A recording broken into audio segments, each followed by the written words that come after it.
Bienvenido a mi canal de audiolibros. Si todavía no lo has hecho, por favor, suscríbete. Me ayudaría muchísimo si lo hicieras. En este momento estamos leyendo la obra clásica Frankenstein de Mary Shelley. Capítulo 4. Me apresuro ahora a narrar la parte más conmovedora de mi historia. Relataré sucesos que grabaron sentimientos en mí que, de lo que era, me han convertido en lo que soy. La primavera adelantaba rápidamente, el tiempo ya era muy agradable y los cielos estaban despejados.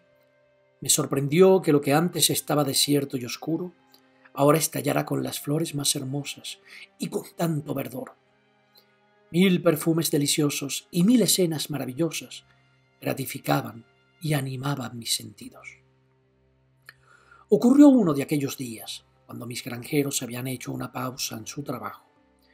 El anciano tocaba la guitarra y sus hijos lo escuchaban. Observé que el rostro de Félix parecía más melancólico que nunca.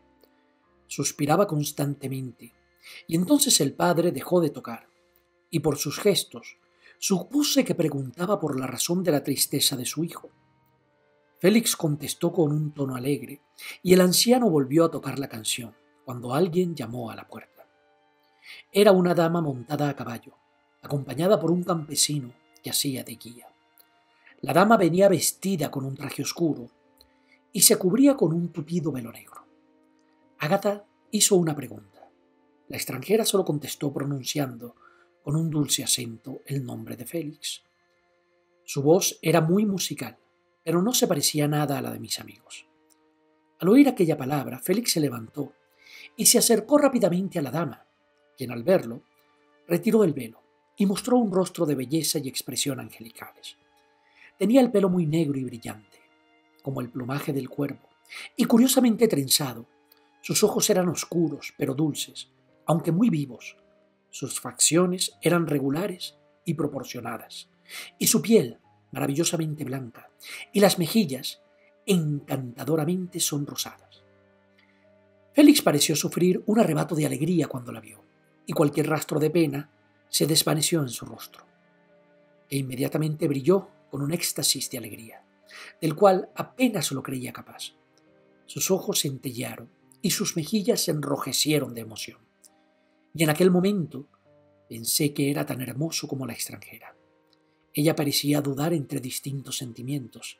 Secándose algunas lágrimas en aquellos ojos encantadores, le tendió la mano a Félix, que la besó apasionadamente y la llamó, por lo que pude distinguir, su dulce árabe.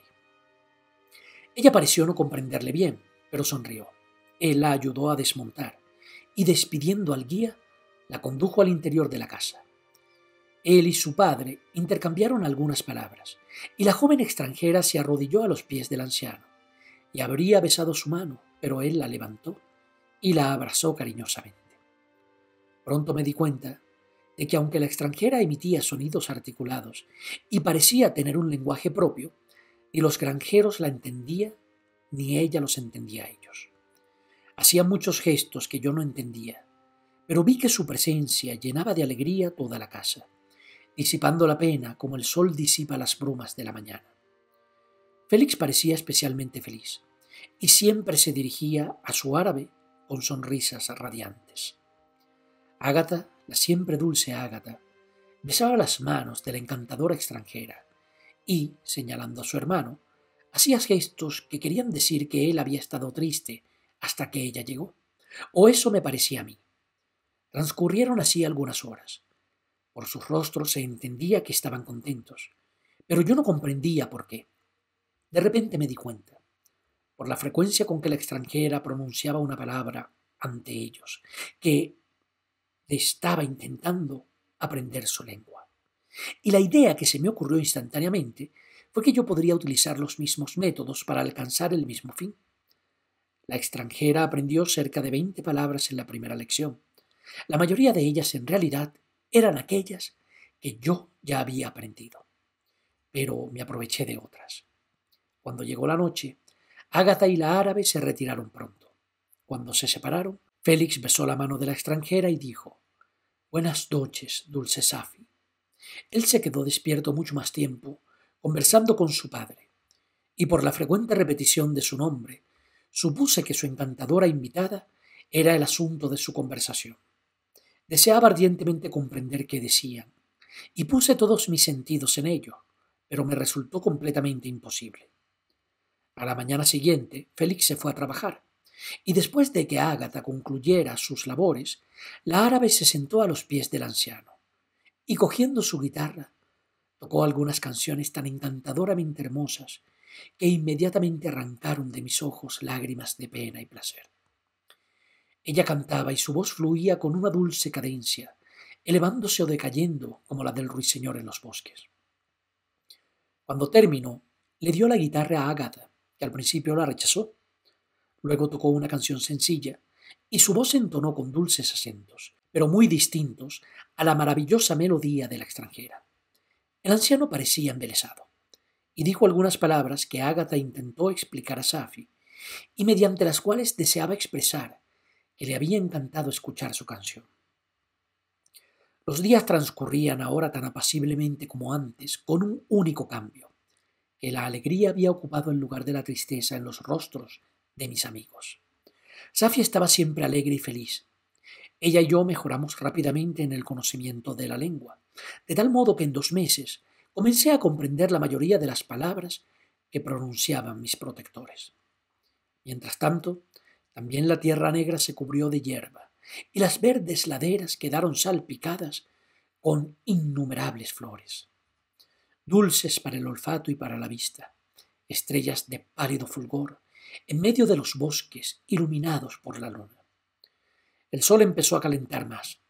Las noches se hicieron claras y suaves, y mis vagabundeos nocturnos eran un inmenso placer para mí, aunque fueran considerablemente más cortos, debido a que la puesta de sol era muy tardía y el sol amanecía muy pronto, porque nunca me aventuré a salir a la luz del día, temeroso de que me dieran el mismo trato que había sufrido antaño en la primera aldea en la que entré.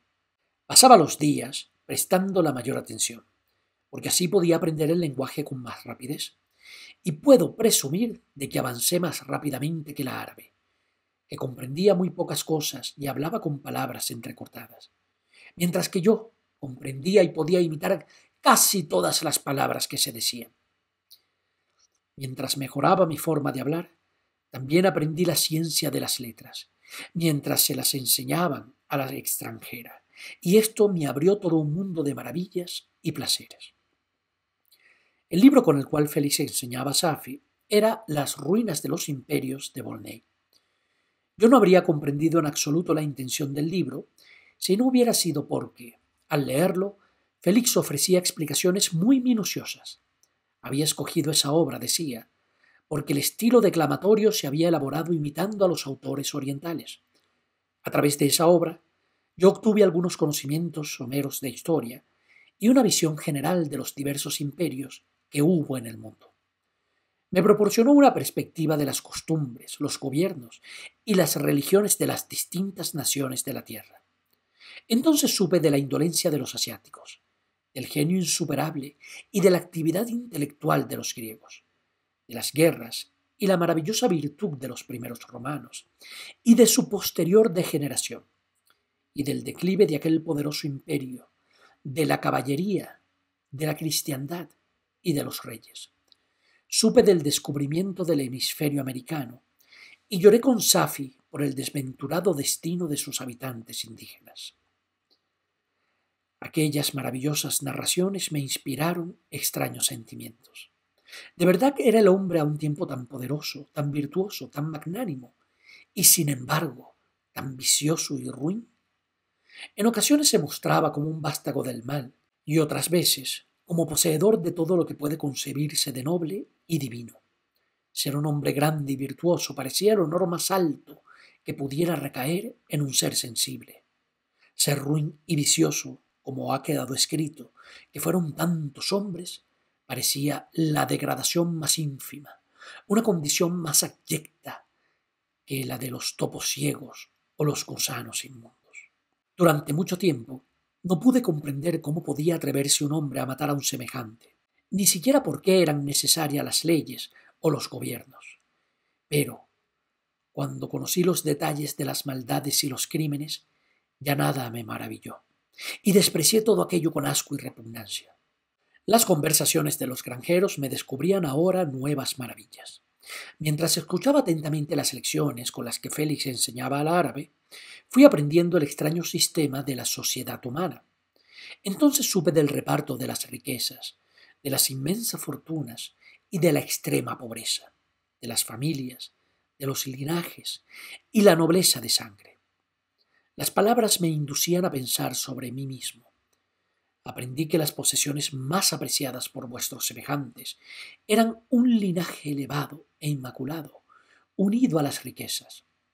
Un hombre podría ganarse el respeto solo con una de esas dos cosas, pero si no contaba al menos con una de ellas, excepto en casos muy raros, se le consideraba un vagabundo y un esclavo, destinado a emplear su vida en provecho de unos pocos escogidos.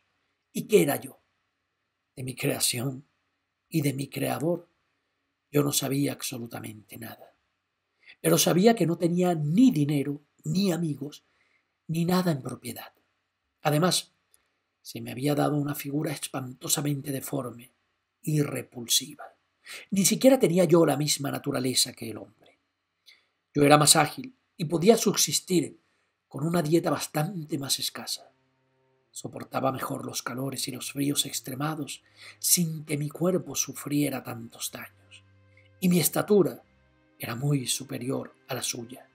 Cuando miraba a mi alrededor, no veía ni oía que hubiera nadie como yo. ¿Era entonces un monstruo? ¿Un error sobre la tierra? ¿Un ser del que todos los hombres huían y a quien todos los hombres rechazaban? No puedo explicaros la angustia que aquellas reflexiones me producían. Intenté olvidarlas, pero el conocimiento solo logró aumentar mi pesadumbre. Oh, ojalá me hubiera quedado para siempre en mi bosque primero, sin saber ni sentir nada más que el hambre, la sed o el calor. Qué cosa más extraña es el conocimiento. Cuando se ha adquirido, se aferra a la mente como el líquen a la roca. A veces deseaba sacudirme todas las ideas y todos los sentimientos, pero aprendí que solo había un modo de superar la sensación de dolor, y era la muerte, un estado que temía, aunque no lo comprendía. Admiraba la virtud y los buenos sentimientos, y adoraba las amables costumbres y las encantadoras cualidades de mis granjeros, pero yo quedaba excluido de cualquier relación con ellos, excepto a través de medios que yo me procuraba a hurtadillas, cuando nadie me veía ni sabía de mi existencia, y que, más que satisfacer, aumentaban el deseo que tenía de ser uno más entre mis amigos. Las amables palabras de Ágata y las divertidas sonrisas de la encantadora árabe no eran para mí. Los buenos consejos del anciano y la animada conversación del enamorado Félix no eran para mí. Miserable, infeliz, desgraciado. Otras lecciones se quedaron grabadas en mí, incluso más profundamente.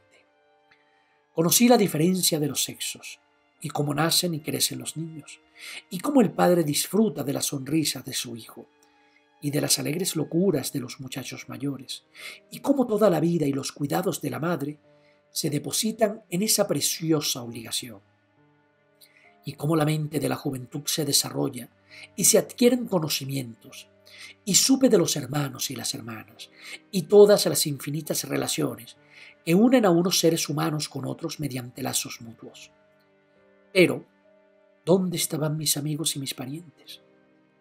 Ningún padre había visto mis días de infancia, ninguna madre me había bendecido con sonrisas y caricias, y si existieron, toda mi vida pasada no era ya más que una mancha, un vacío oscuro, en el cual me resultaba imposible distinguir nada. Desde mi primer recuerdo, yo había sido como eran esos momentos, tanto en altura como en proporciones. No había visto a nadie que se me pareciera, ni que quisiera mantener ninguna relación conmigo. ¿Qué era yo? La pregunta surgía una y otra vez, y solo podía contestarla con lamentos. Luego explicaré a dónde me condujeron esas ideas, pero permitidme ahora regresar a los granjeros, cuya historia encendió en mí sentimientos encontrados de indignación, placer y asombro. Pero todos terminaron finalmente en más cariño y respeto hacia mis protectores, porque así me gusta llamarlos, engañándome a mí mismo de un modo inocente y casi doloroso.